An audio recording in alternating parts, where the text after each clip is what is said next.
Supreme કોર્ટથી પણ આગળની એક અદાલત હોય છે. ચાલો સાંભળીએ આજની આ પ્રેરણાદાયી અને જીવન બદલી નાખે તેવી કહાની. એક શાહુકારે કોઈ વિધવા ડોશીની જમીન કાવાદાવા કરીને પડાવી લીધી. ડોશીએ શાહુકારને હાથ જોડીને પોતાની જમીન પાછી આપવા માટે ખૂબ વિનંતી કરી.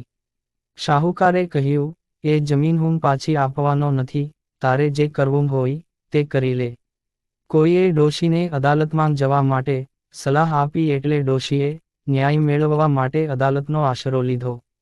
શાહુકાર પેપર વર્ક કરવામાં બહુ હોશિયાર હતો. એની પાસે એવા તમામ આધારો હતા કે જેનાથી એ જમીન ડોશીએ શાહુકારને વેચી દીધાનું સાબિત થતું હતું. જ્યારે વાસ્તવિકતા એ હતી કે કાગળ પર ડોશીને ફોસલાવીને સહી લેવામાં આવી હતી. જેમ જેમ કેસ આગળ ચાલતો ગયો તેમ તેમ શાહુકારની તરફેણમાં મજબૂત થતો ગયો. એક દિવસ ડોશી જજના ઘેર પહોંચી ગઈ અને પોતાની બધી જ વાત કરી. જજ દયાળુ સ્વભાવના હતા, પણ પુરાવાઓ શાહુકારની તરફેણમાં હોવાથી લાચાર હતા. એમણે ડોશીને સાંત્વના આપી કે હું મારાથી બનતા બધા પ્રયાસો કરીશ. જજે પેલા શાહુકારને મળવા માટે બોલાવ્યો. એને લાલચ આપતા કહ્યું કે તારો આ કેસ લાંબો ચલાવવામાં મને બહુ રસ નથી.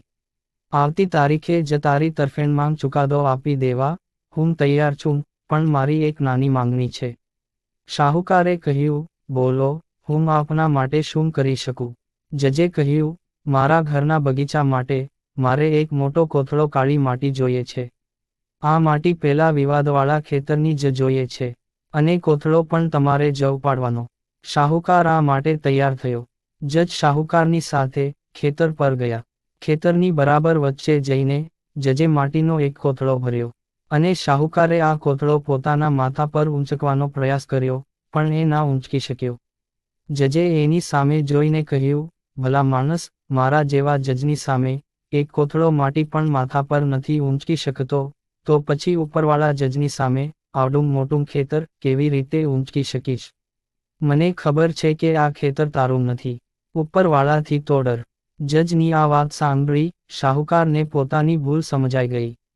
એક સનાતન નિયમ કાયમ યાદ રાખવો. મારા પ્રત્યેક કાર્યને કોઈ જુએ છે, જાણે છે, અને એનું યોગ્ય સમયે યોગ્ય ફળ પણ આપે જ છે.